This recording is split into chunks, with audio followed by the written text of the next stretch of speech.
हल्दी घाटी युद्ध में महाराणा प्रताप ने बहुत वीरता से न केवल सामना किया बल्कि उस सेना को उल्टे पांव पीछे लौटने पर मजबूर कर दिया। प्रारंभ में ही प्रताप का आक्रमण मुगल सेना पर इतना भीषण था कि वह सेना 7 कोस तक पीछे चली गई। उसके बाद में मेहतर खां जो सेना के पृष्ठभाग में था, उसको यह कहना पड़ा कि बादशाह सलामत स्वयं आ रहे हैं, तो वो भागती हुई मुगल सेना रुक पाई। लेकिन उसके बाद भी महाराणा प्रताप ने, जो मानसिंह अपने हाथी पर मुगल सेना के बीच में सवार था, तो वहां मुगल सेना को चीरते हुए बीच में जाकर और मानसिंह के हाथी पर आक्रमण करके और उस पर भाले से आक्रमण किया। उससे मानसिंह ने होंदे में छुप के अपना प्राण बचाए।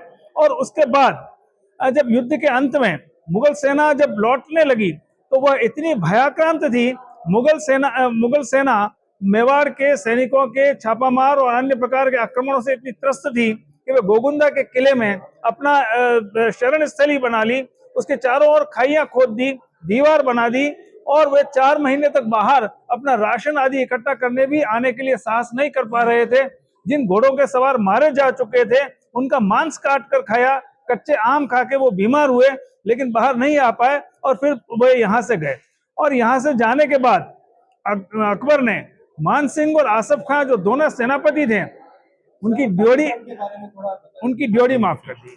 इसलिए इस विमर्श को स्थापित करने के लिए आगामी 17 जून को 18 जून को हल्दीघाटी विजय दिवस है, उसके एक दिन पूर्व, ताकि लोगों को उस दिन यह विमर्श स्थापित हो जाए दिमाग में।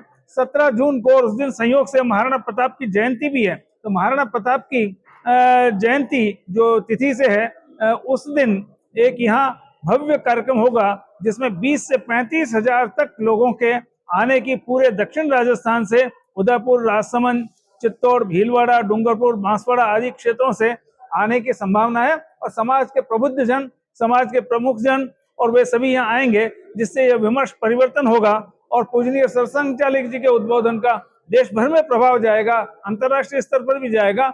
यह एक अंतर्राष्ट्रीय विमर्श स्थापित हो सकेगा।